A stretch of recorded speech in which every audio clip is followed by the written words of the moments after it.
चलिए जानते हैं आज की देश और दुनिया की सिलेक्टेड और काम की महत्वपूर्ण 50 खबरों को सिर्फ 5 मिनट में। अगर अभी तक आपने चैनल को सब्सक्राइब नहीं किया तो कर ले और वीडियो को लाइक। आज की पहली और बड़ी खबर दोस्तों सियासी हलकों से निकल कर आई। पीएम मोदी ने ओम बिरला के पिछले कार्यकाल को बताया ऐतिहासिक। राहुल बोले सदन जनता की आवाज है। देखिए दोस्तों, ओम बिरला के लोकसभा स्पीकर चुने जाने के बाद 18वीं लोकसभा के अपने पहले संबोधन में पीएम मोदी ने कहा कि ये सदन का सौभाग्य है कि आप दूसरी बार लोकसभा अध्यक्ष के पद पर विराजमान हुए हैं। आपको और इस पूरे सदन को मेरी तरफ से बहुत बहुत बधाई। इस पूरे सदन की तरफ से भी आपको अनेक शुभकामनाएं। अमृतकाल के इस महत्वपूर्ण कार्यक्रम में दूसरी बार इस पद पर विराजमान होने से आपको बहुत बड़ा दायित्व मिल रहा है। आपके अनुभव और हमारे अनुभव से हमें विश्वास है कि आप और हम सभी का मार्गदर्शन करेंगे। मुझे पूरा विश्वास है आप हर कदम पर नए कीर्तिमान गढ़ते रहेंगे। वहीं दोस्तों, विपक्ष के नेता राहुल गांधी ने भी ओम बिरला को लोकसभा अध्यक्ष चुने जाने पर बधाई देते हुए कहा कि मैं आपको दूसरी बार स्पीकर चुने जाने के लिए बधाई देना चाहता हूं। मैं आपको पूरे विश्वास और इंडिया गठबंधन की तरफ से बधाई देना चाहता हूं। ये सदन भारत के लोगों की आवाज का प्रतिनिधित्व करता है और आप उस आवाज के अंतिम निर्णायक है। सरकार के पास राजनीतिक शक्ति है, लेकिन विपक्ष भी भारत के लोगों की आवाज का प्रतिनिधित्व करता है और इस बार विपक्ष ने पिछली बार की तुलना में भारतीय लोगों की आवाज का अधिक प्रतिनिधित्व किया है। 2 जुलाई को राहुल गांधी कोर्ट में तलब। गृह मंत्री के खिलाफ आपत्तिजनक टिप्पणी करने का मामला। देखिए दोस्तों, गृह मंत्री अमित शाह के खिलाफ आपत्तिजनक टिप्पणी करने के मामले में कोर्ट ने कांग्रेस नेता राहुल गांधी को बयान दर्ज करने के लिए तलब किया। बुधवार को एमपी एमएलए की विशिष्ट कोर्ट के मजिस्ट्रेट शुभम वर्मा ने मामले में पक्षकार बनने के लिए दी गई अर्जी खारिज कर दी। मामले में अगली सुनवाई 2 जुलाई को होगी। जिला सहकारी बैंक के पूर्व चेयरमैन व भाजपा नेता विजय मिश्र ने 4 अगस्त 2018 को कांग्रेस नेता राहुल गांधी के खिलाफ मानहानि का परिवाद दायर किया था। आरोप लगाया था कि राहुल गांधी ने 15 जुलाई 2018 को कर्नाटक की राजधानी बेंगलुरु में गृह मंत्री अमित शाह के खिलाफ आपत्तिजनक टिप्पणी की थी। क्या कर्नाटक कांग्रेस में सब कुछ ठीक नहीं है? फिर उठी है 3 और डिप्टी सीएम बनाने की मांग। देखिए दोस्तों, कर्नाटक कांग्रेस में शायद सब कुछ ठीक नहीं चल रहा है। ये बात इसलिए उठ रही है क्योंकि सरकार ने 3 और डिप्टी सीएम बनाने की मांग फिर से उठा दी है। जब इस बारे में मुख्यमंत्री सिद्धारमैया से पूछा गया तो उन्होंने कहा कि कांग्रेस आलाकमान ही इस पर फैसला करेगा और उनका फैसला अंतिम होगा। आपको बता दें कि दोस्तों, पहले भी ये मांग उठ चुकी है और अब फिर से इस मांग को उठाने को लेकर कई तरीके से कयास लगाए जा रहे हैं।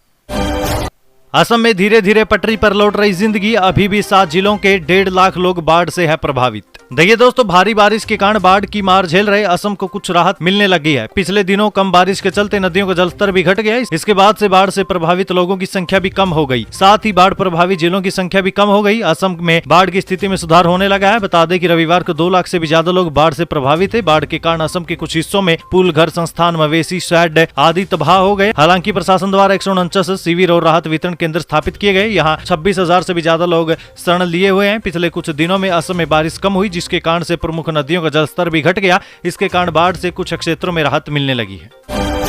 आपातकाल पर प्रस्ताव। विपक्ष के हंगामे के बीच लोकसभा में रखा गया मौन। बिरला बोले वो दौर इतिहास का काला धब्बा।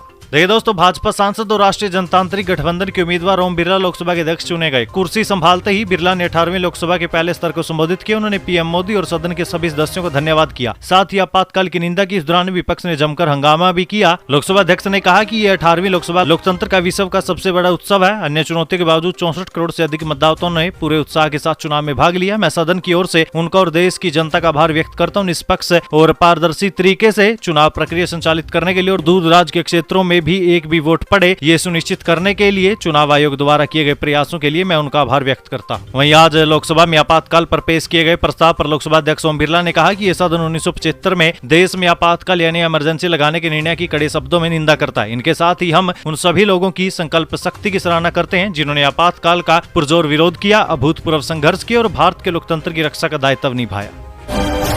तमिलनाडु में जातीय गणना की मांग ने पकड़ा जोर। सीएम स्टालिन बोले केंद्र से इसके लिए करेंगे अनुरोध। देखिए दोस्तों, मुख्यमंत्री एमके स्टालिन की द्रविड़ मुनेत्र कड़गम यानी डीएमके के सहयोगियों सहित राज्य के राजनीतिक दल सामाजिक न्याय सुनिश्चित करने के लिए राज्य में जातीय आधारित जनगणना की मांग कर रहे हैं। इस बीच स्टालिन ने कहा कि सरकार विधानसभा के मौजूदा स्तर में एक प्रस्ताव लाएगी जिसमें केंद्र से आम जनगणना के साथ साथ जातीय आधारित जनगणना कराने का आग्रह किया जाएगा। अयोध्या में हुई भारी बारिश, घरों में घुसा पानी। 3 राज्यों में 10 लोगों की मौत। मध्य प्रदेश में 21 राज्यों में तेज बारिश का अलर्ट। देखिए दोस्तों, उत्तर प्रदेश में मंगलवार से लेकर बुधवार की रात मानसून की एंट्री हो गई। अयोध्या, वाराणसी और गोरखपुर में कल रात 12 बजे से लेकर 6 बजे तक जोरदार बारिश हुई। अयोध्या में कई घरों में 2 से 3 फुट तक पानी भर गया। हनुमानगढ़ी चौराहे के पास रामपथ पर पानी भर गया। वहीं आज भी बारिश का अलर्ट जारी किया गया। उत्तर प्रदेश के देवरी और लखीमपुर में बिजली गिरने से 3 बच्चों की मौत हो गई। राजस्थान में 2 और बिहार में 5 लोगों ने जान गंवाई। मौसम विभाग ने 21 राज्यों में भारी बारिश का अलर्ट जारी किया है। इनमें मध्य प्रदेश, छत्तीसगढ़, बिहार, झारखंड, गुजरात, महाराष्ट्र शामिल है। राहुल गांधी लोकसभा में नेता विपक्ष बने, पहली बार संवैधानिक पद संभालेंगे। राजीव और सोनिया के बाद इस पोजीशन पर रहने वाले गांधी परिवार के तीसरे सदस्य हैं। देखिए दोस्तों, कांग्रेस सांसद राहुल गांधी लोकसभा में विपक्ष के नेता होंगे। पार्टी ने कांग्रेस अध्यक्ष मल्लिकार्जुन खड़गे के आवास पर इंडिया गठबंधन के नेताओं की बैठक के बाद इसकी घोषणा की। इसके बाद कांग्रेस संसदीय बोर्ड की अध्यक्ष सोनिया गांधी ने प्रोटेम स्पीकर भर्तृहरि महताब को इस संदर्भ में पत्र लिखकर राहुल अपने 20 साल के पॉलिटिकल करियर में पहली बार संवैधानिक पद संभालेंगे। वे इस पद पर रहने वाले गांधी परिवार के तीसरे सदस्य होंगे। इससे पहले उनके पिता और पूर्व पीएम राजीव गांधी 1989 से 1990 और मां सोनिया गांधी 1999 से 2004 तक इस पद पर रह चुकी हैं। भारत ने जंग में इजराइल को हथियार दिए थे। 15,000 किलो विस्फोटक, 12 टन रॉकेट भेजे। चेन्नई से इजरायली तट पहुंचा हथियारों से लदा जहाज, किया गया दावा। देखिए दोस्तों, भारत ने हमास के खिलाफ जंग के बीच इजराइल को हथियार निर्यात किए हैं। कतर के मीडिया अल जजीरा ने अपनी रिपोर्ट में इस बात का दावा किया। इसके मुताबिक भारत ने इजराइल को 20 टन रॉकेट, 12 टन से भी ज्यादा विस्फोटक चार्ज वाले रॉकेट, 1500 किलो विस्फोटक सामान और 700 किलो गोला बारूद सप्लाई किया। रिपोर्ट के मुताबिक 15 मई को बोरकम नाम का एक कार्गो जहाज स्पेन के तट पर पहुंचा था। यहाँ कुछ प्रदर्शनकारियों ने फिलिस्तीनी झंडा लहराते हुए अधिकारियों से जहाज की जांच की मांग की। ईयू संसद के वामपंथी सदस्यों ने स्पेन के राष्ट्रपति पेड्रो सांचेज से अपील की थी कि वे जहाज को स्पेन के तट पर रुकने की इजाजत न दे। हालांकि इससे पहले कि स्पेन कोई फैसला करता, बोरकम जहाज वहां से स्लोवेनिया के कोपर तट पर चला गया। मोदी और राहुल ने सदन में मिलाया हाथ। नेता विपक्ष राहुल ने कहा, विपक्ष की आवाज न दबाई जाए, संसद के खास मोमेंट्स। देखिए दोस्तों, भाजपा सांसद ओम बिरला ध्वनि मत से एक बार फिर से लोकसभा स्पीकर चुने गए। प्रधानमंत्री मोदी और नेता विपक्ष राहुल गांधी मिलकर उन्हें स्पीकर की कुर्सी तक ले गए। इस दौरान मोदी और राहुल ने हाथ मिलाकर एक दूसरे का अभिवादन भी किया। सांसदों ने ओम बिरला को स्पीकर चुने जाने की बधाई दी। बिरला ने धन्यवाद के बाद 25 जून 1975 को लगाई गई इमरजेंसी का जिक्र किया, जिसके बाद सदन में हंगामा भी हो गया। जहां एक तरफ एनडीए के सांसद सेम सेम के नारे लगाने लगे, वहीं विपक्ष ने इस पर हल्ला मचा दिया। तो दोस्तों, ये थी देश की आज की कुछ तमाम और बड़ी महत्वपूर्ण खबरें। ऐसी और बड़ी महत्वपूर्ण खबरों के बारे में जानने के लिए हमारे चैनल को सब्सक्राइब करें, क्योंकि दोस्तों यहाँ पर आपको देश से जुड़ी हर प्रकार की छोटी और बड़ी खबर देखने को मिलेगी।